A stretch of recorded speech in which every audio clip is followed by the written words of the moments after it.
हर शहर में एक ऐसी जगह जरूर होती है जहां लोग रहना छोड़ देते हैं, क्योंकि वहां कोई और रह रहा होता है जो दिखाई नहीं देता। मैं हूं अनाया, पत्रकार। मुझे हमेशा अजीब और पैरानॉर्मल कहानियां कवर करने का जुनून था। एक दिन मुझे एक पुरानी फाइल मिली, प्रॉपर्टी नंबर 302 के नाम से।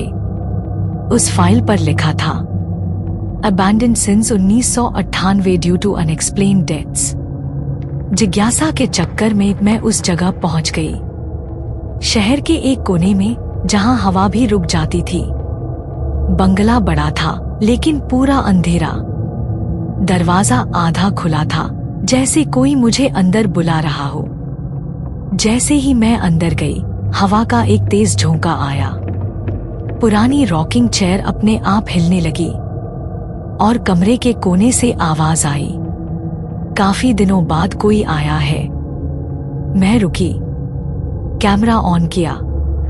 स्क्रीन पर कुछ दिख रहा था, एक औरत का चेहरा, बिल्कुल सफेद, आंखें काली और होंठों से खून टपक रहा था। अचानक मेरे कान के पास किसी ने फुसफुसा कर कहा, तुम्हें भी फाइल मिल गई? मैं पीछे मुड़ी, कोई नहीं था। डर के बावजूद मैं अंदर बढ़ती गई। एक कमरे में पुरानी तस्वीरें टंगी थीं। सभी के चेहरे चीरे हुए थे। एक फ्रेम के नीचे लिखा था, रेसिडेंट 302 मिसेस नीलम देसाई। मैं उस तस्वीर को देख ही रही थी, तभी दरवाजा धड़ाम से बंद हो गया। अंधेरा छा गया। फ्लैशलाइट ऑन की और सामने वही औरत खड़ी थी, चेहरा जला हुआ, आंखों से धुआं निकल रहा था। वो धीरे से बोली, मुझे यहां से निकाल दो, वरना तुम भी 302 बन जाओगी। उसके हाथ मेरे कंधे पर थे, ठंडे जैसे बर्फ। मैं जोर से चिल्लाई, दरवाजा खोलने लगी।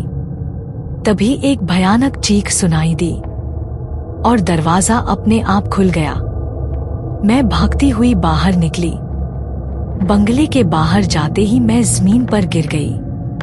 जब मैंने पीछे देखा, बंगला वहां था ही नहीं, सिर्फ मिट्टी और एक बोर्ड जिस पर लिखा था, डेमोलिश्ड 1998। तो फिर मैं किस बंगले में गई थी, या मैं उसके अंदर खिंच गई थी? उस दिन के बाद से मैं नींद में भी वही पता बोलती हूँ, 302, 302, 302। और लोग कहते हैं बंगला 302 अब भी वहां है, लेकिन सिर्फ उन लोगों को दिखाई देता है जिन्हें मौत बुलाती है। अगर तुम्हें ये कहानी पसंद आई हो तो लाइक, कमेंट और सब्सक्राइब करो डार्क वर्ल्ड हॉरर वर्ल्ड के साथ, क्योंकि हर कहानी में छुपी होती है एक नई राज।